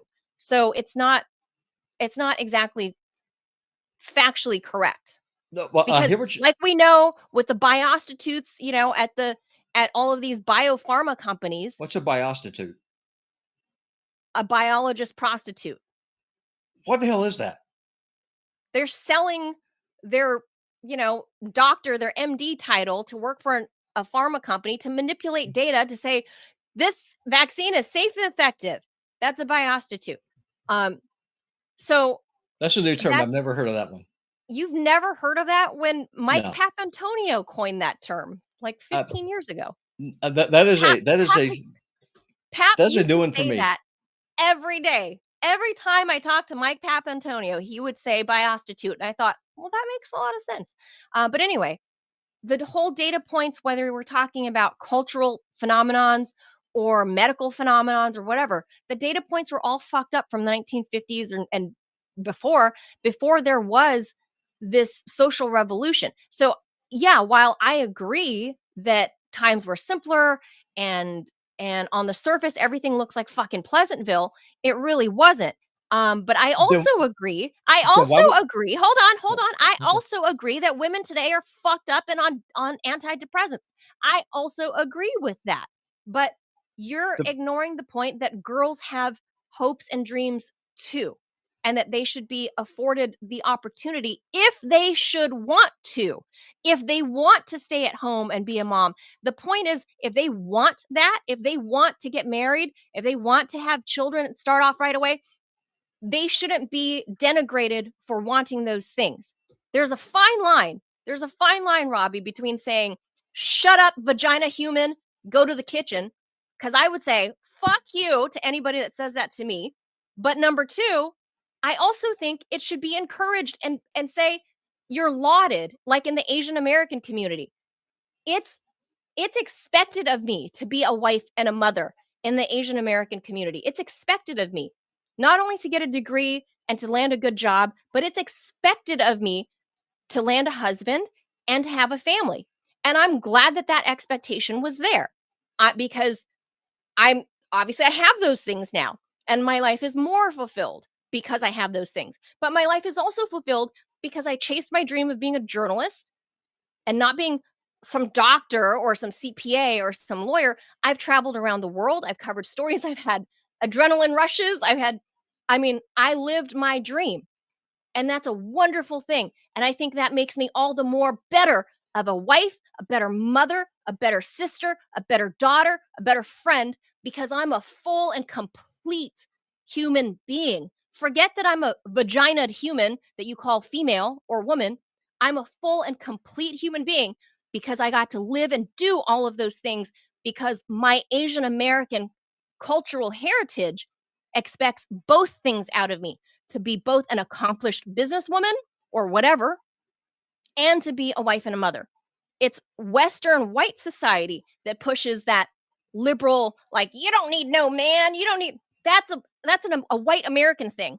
I'm not a white American, so that shit doesn't apply to me. Then I've why always did you wanted wait to be so? a wife Then and a why mother. did you wait so late to Because I start didn't having find, kids? because I didn't fucking find anybody that I wanted to marry. Because you are married to your fucking career. No, Let's that's be not honest. true. To That's hell, it's not. true. You're I going almost to tell me married a straight faced. You're Robbie. going to tell me straight faced if you had Yes, I'm if you and your fucking telling husband you have straight found face. each other when I you were almost 25, converted to that y'all would Judaism. have got I married and almost had a converted crap to load of Judaism kids. because I fucking loved somebody. So don't fucking tell me it's because I prioritized my career. I wasn't willing to fucking open my legs and get a ring put on my finger by any Tom, Dick, and Harry that wanted to put their fucking ring on me. That's the problem. That's the problem. Are you going to tell your daughter? Yeah, any first Tom, Dick, and Harry that puts a ring on you, my little daughter, Courtney, put a ring on it, marry that one. Marry that guy. Well, no, I've already told. No.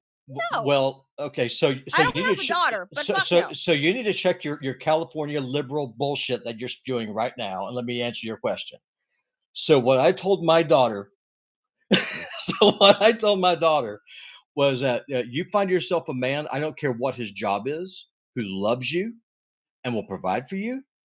If he asks you to marry him, if you love him, there's no shame in it. And the best thing you can do If she loves him, is that's put your, the point. is marry him and give him as many kids as your body can That's give him. the point. Your argument to me is that I was married to my career, which I call fuck off bullshit, because that's not the case. Yeah. I was always Mhm. willing to settle down if Uh-huh. the right man came along that I felt was a good partner, a good Mhm. husband, a good fit for me and what And I wanted. where were you hunting for? Where were you hunting for men at? Where were you looking for your prospective husband? This is Hunting? going off the rails so fast. Hunting? So fast. Yeah, Hunting? hunting. Yes, Hunting for a husband. hunting for a husband. Just like men hunt for a wife, women hunt for men. I mean, let's just be honest. That's how this thing works. For example, the way that used to be, and I realize that I'm being like old school, really stupid here, but I'm just going to let you know right now where a lot of people used to find their spouses was at church or they found them at work. Your situation that you're trotting all over the globe, going, chasing stories, all these other things. You're a journalist. Makes sense. That was your job. Courtney, like what she wants to do, she wants to go to college. She wants to do all these things, and this is part of that we really got into it last night with Kizzy. Was she's just like, I've got to get a degree. Basically, what you're saying right now, I got to be highly successful. I've got to have all these degrees. This is something I have to have before I can even consider trying to find myself a husband. My question is, if you find if you go to church and if you see a guy in church and y'all really like each other, and let's just assume this guy just gets a job working on a ranch making $60,000 a year, but he loves you, he's able to provide for you. Why do you still need to go to college and rack up all this debt to have a second income? Why? I don't understand it. Why not marry this guy, take his last name, and give him kids? That's the part I don't understand. My question, my why to you as a parent of a daughter, because I Yeah. only have a son, but as the parent of a daughter, Yeah. what if she wants to go to college? What if she wants to get married? Fine. She meets a boy that works at the ranch, whatever. He's a great guy. The chemistry part, that's the hard part, is the chemistry. If the chemistry fits for them. Okay, let's say they are love struck 19-year-old kids. They want to get married. Great. But she still wants to pursue what she wants to pursue, but also be married. Would you be against that? I'd be against her going into debt for it. Yeah.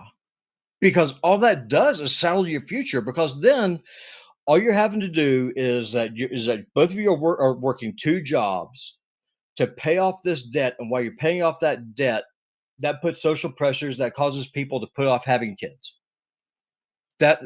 That is a statement of fact. But look, if your I don't daughter wants understand to it. do, if she wanted to do, and she is of age pretty soon to go to college. If Oh yeah, she wants to, yeah. if She's she actually been wants to accepted. do, She's been accepted to Montana Tech. that's right. So if if she has this passion to do whatever it is that she wants to major in, and the only path to getting there is going through a university or college, Right. if that's the only path to get into it, you would shit on her for wanting to pursue that? I wouldn't shit on her, but I'd ask her to think about it. So for example, if You you are tell her if able, she was in, let's say a year or 2 from now, she meets that boy that works at yeah, the ranch, and he's wonderful, and you approve of him, and she's a love-struck 19-year-old. yeah, But let's say she still wants to continue her education. What, you would tell her to drop out after being accepted to this school? And you I would would tell her, tell, "Don't I, pursue what you want, just go be a stay-at-home mom?" I would tell her she'd be happier that way. Yeah. But you can't possibly know that she The would. most statistically, the most unhappy people in this country right now are middle-aged women who have no kids. I agree. I know So that. facts are on Statistically, so facts are on my side. statistically. There is nothing more rewarding, Manila. No, statistics. You've said as much yourself that if you had met your husband earlier in life, then you would have hung up the journalism stuff and had more kids a lot earlier. That's all I'm saying. No, if I had met him. Is that the And measure? but there's a lot of things that go into that too, Robbie. I wasn't, like, as a mature person yet at that point. He wouldn't have been mature yet. There are a lot, and we may have hated each other if we had met in our 20s. But barring everything else, if all things being equal, maybe I would have married him at 30 instead of nearly 40, right? Yeah, Maybe. If everything else were, if we were exactly the same people that we were when we actually did meet in our late 30s, but that's not the reality. The well, reality is you are a different person when you're 29 than you the are when point you're 37. that I'm trying to make is that the United States and now China looks like both are pushing both genders Sure. to maximize whatever this whole idea of No, success means. I agree. And I'm it is saying a I had the poison. It is a benefit. pathogen. I'm saying I had the benefit of having both Eastern and Western culture at home. My Eastern family living in a Western culture, I was able to see both, and I was able to understand the core value of having a family. I understand that. Asian people are close to their families. Like, we're a very tight-knit group.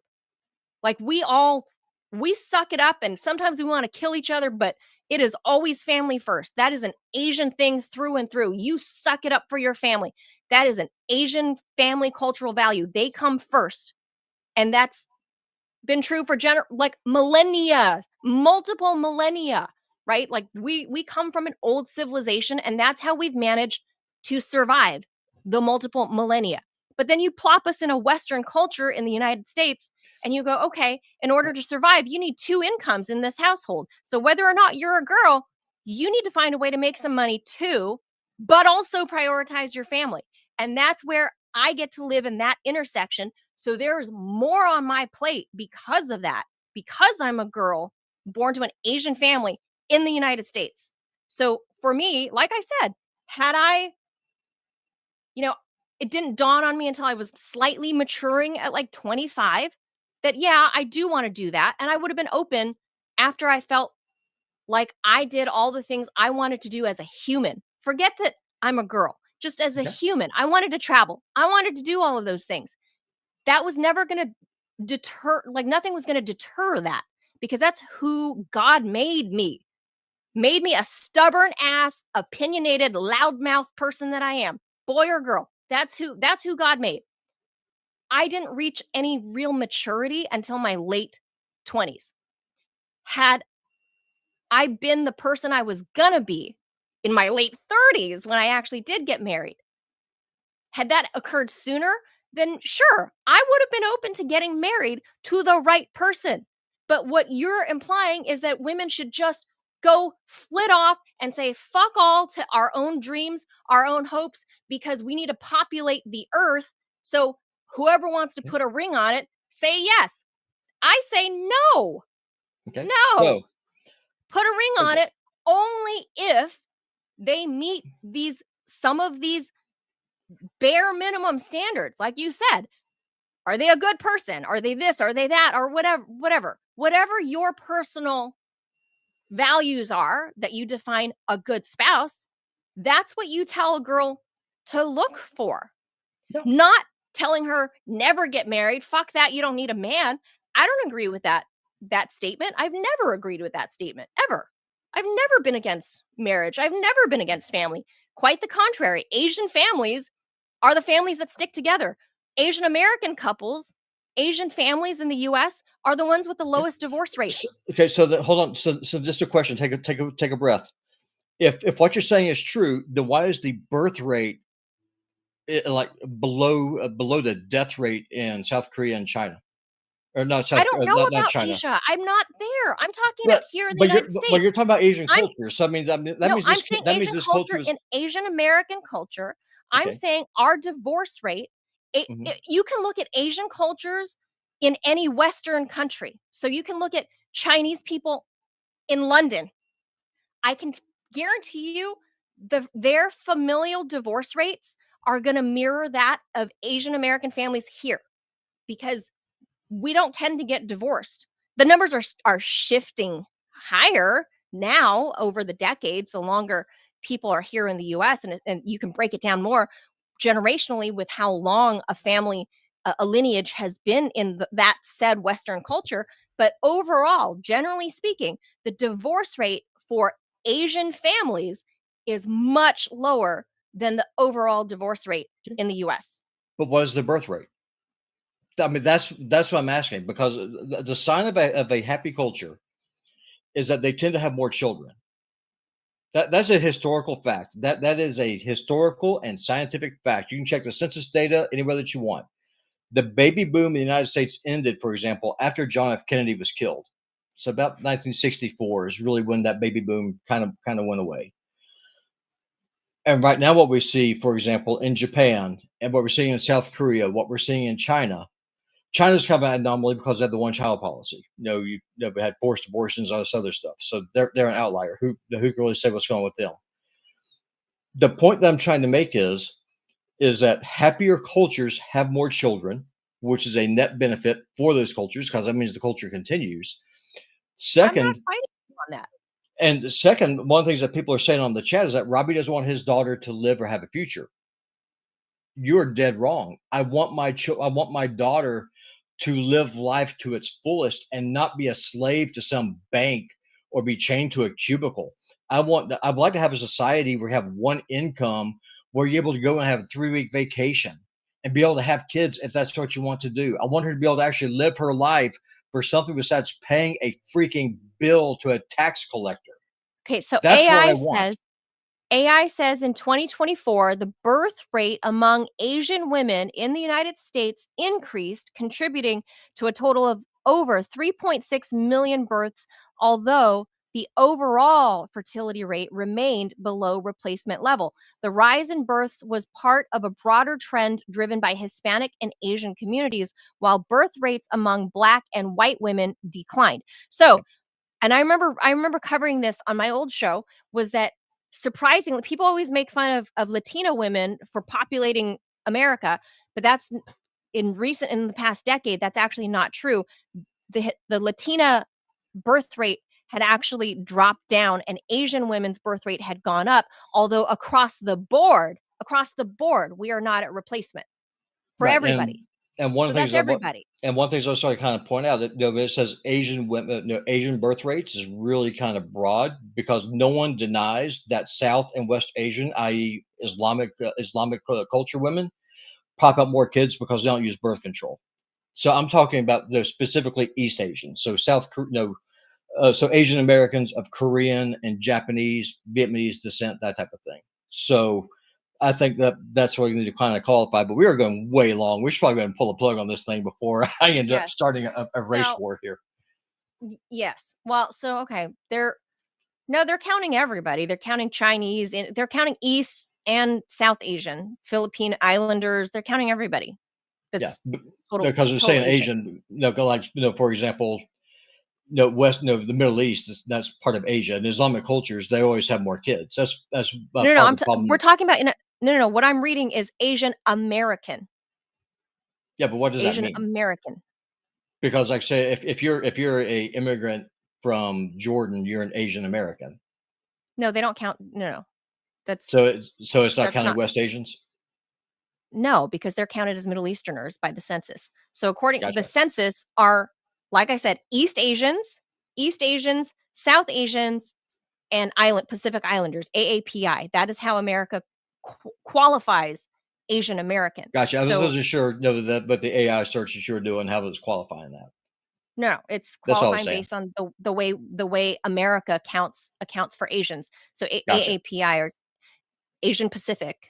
So people that are from Jordan, while technically you're on the Asian tectonic continent, you're not counted as Asian. Afghans are technically Asian, but they're not counted as Asian in the American census. The American Yeah, census counts them as the Middle East, as gotcha. Arab/Middle Easterner. So Asian women are actually the ones driving baby making now in 2024 in the Keep it United up. States. Make more. And we Make, are also the highest educated group in the United States, Asian women. yeah. So much of that white privilege, huh? So, like I was telling you, I'm telling you that is our cultural thing. Asian American girls, Asian American, born here, raised here, coming from Asian ancestry, we have to wear two hats. That is expected of us to not only get educated and have a career, but to also be a wife and a mother and a good, daughter taking care of our aging parents. There's a lot of cultural things, and I would say those are good things. Those are things I value and things I would pass on to my son that culturally has been lost in the United States, and that is not the what you're complaining about is your people, your white Western culture.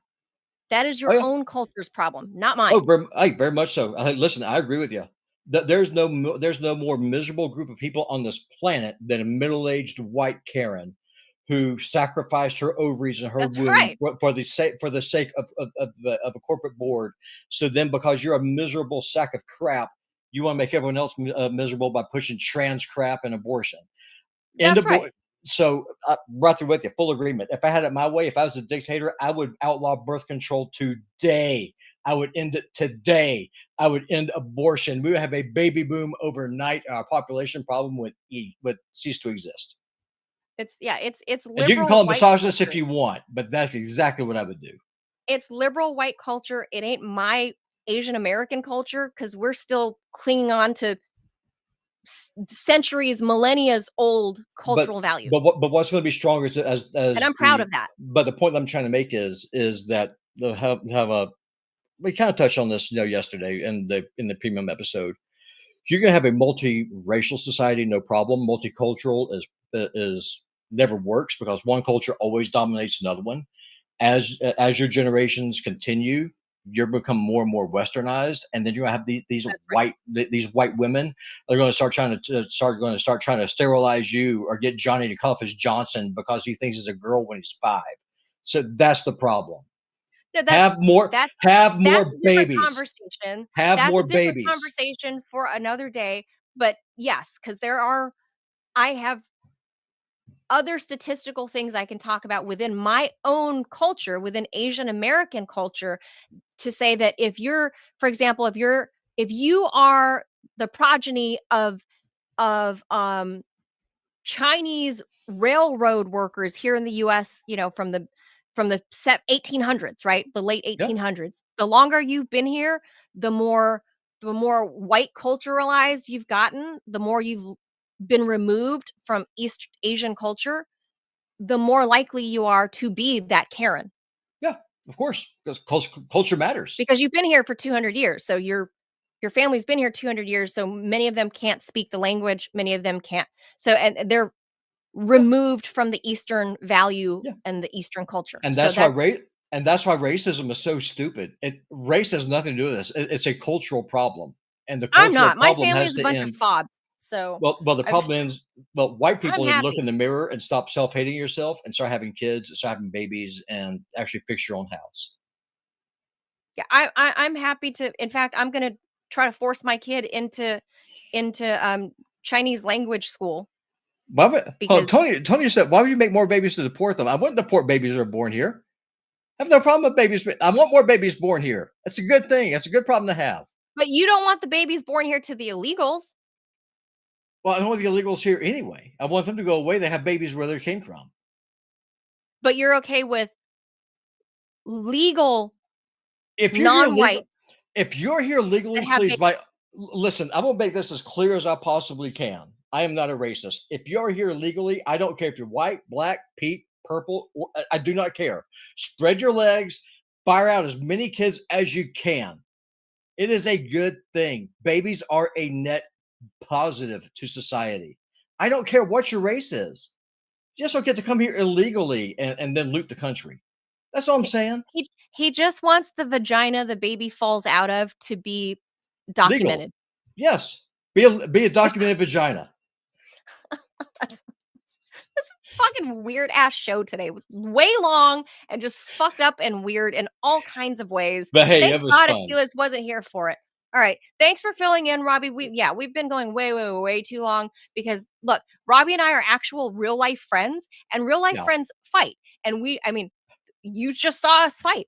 Like, but I don't hate him. I still love him, and he's still my friend. I think he's a crazy right-wing conservative Christian conservative nationalist, but I still love him and he's still my friend. Yeah, I love you too, despite the fact that you're a feminist. So there we go. So there you go. Before we go, tell you another thing I would do if I could. I got conquered. I'll tell you another thing. I'll tell you another thing I would do. Now, people are calling me misogynist. About to prove you're right. If I could, I would abolish the 19th Amendment. I would end the women's right to vote. I would end it. I would end it. And I would gladly end it. So for those of you calling me a misogynist, you're correct. I'm not even going to open that can of worms because then I'm going to fucking fight Robbie for another 30 minutes because if we're going to end that, then I don't remember which amendment it is, but then only landowners should vote. We're going to do that? Well, yeah, if we got rid of the income tax. Oh God, yes, absolutely. But that would mean you wouldn't be able to vote. Correct. I don't care that you're white. Correct. But then I wouldn't be paying taxes either because I'm not a landowner. Because if you don't have skin in the game, you don't have any right whatsoever to make policy because at that point you're able to cash in and take advantage of a system that you have no buy-in on. Oh my God. Yes. God, yes. Like if you're on welfare, you should not be Oh my allowed to God. vote at all because then you can vote your self-interest as opposed to the interest of the society at large. Oh God, yes. And women are too fucking emotional. Sorry. You have no business running governments. None at all. Ursula von der Leyen is a disaster. And what the hell is that crazy chick who's the president of is it Lithuania? The one who's always trying to pick a fight with the Russians, or is she in Estonia? It's that little black-haired chick. She's nuts. She's completely insane. Estonia, I think. But you know what I'm talking about, like her and von der Leyen. Seriously, if that's the best you can do, you deserve to go extinct. Different conversation, different day. Thank you guys for tuning in. I'm gonna shut up my misogynist fucking friend over here. I love y'all. Bye, everybody. See you on a fun Friday tomorrow. Bye, y'all. That was fun.